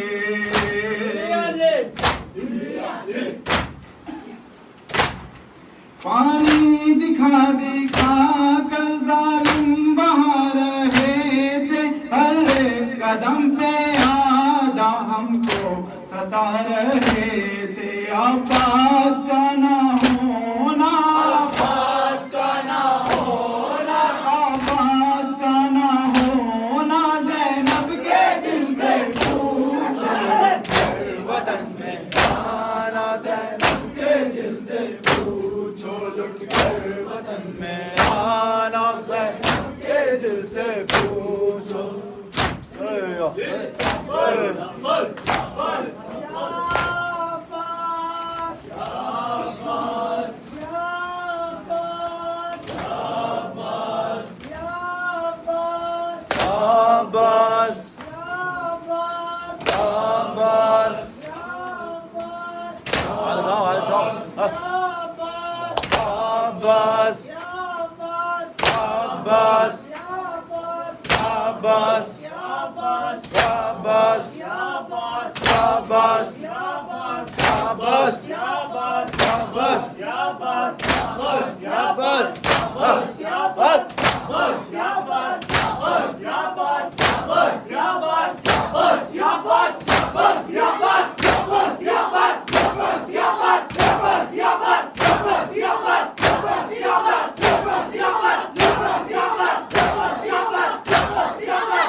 السلام عليك يا أبا عبد الله الحسين، السلام عليك يا ابن رسول الله، السلام عليك يا ابن حبيب الله، السلام عليك يا ابن أمير المؤمنين، السلام عليك يا ابن سيد الوصيين، السلام عليك يا ابن فاطمة الزهراء سيدة نساء العالمين، السلام عليكم ورحمة الله وبركاته. السلام عليك يا علي بن الحسين، السلام عليك يا ابن حسين الشهيد وابن الشهيد، السلام عليكم ورحمة الله وبركاته. السلام عليك يا أبو الفضل العباس بن أمير المؤمنين وقاسم بن الحسن ومسلم بن عقيل وحاني بن عروة وحبيب بن مواهر والحر شهيد رياحي. السلام عليكم يا ساداتي وموالي يا جميع ورحمة الله وبركاته. السلام عليك يا غريب الغرباء، السلام عليك يا معين الضعفاء والفقراء، السلام عليك يا شمس الشموس، السلام عليك يا أيها المدفون برغي الطوس، السلام عليك يا مغيث الشيعة والزوار في يوم الجزاء، السلام عليك يا سلطان العرب والعجم، السلام عليك يا علي بن موسى الرضا، السلام عليكم ورحمة الله وبركاته. السلام عليك يا صاحب العصر والزمان، الأمان الأمان الأمان. السلام عليك يا خليفة الرحمن، السلام عليك يا شريك القرآن، السلام عليك يا إمام زماننا هذا، عجل الله تعالى فرجك وسهل الله مخرجك ونبر الله حيوننا بظهورك السلام علیکم ورحمۃ اللہ وبرکاتہ.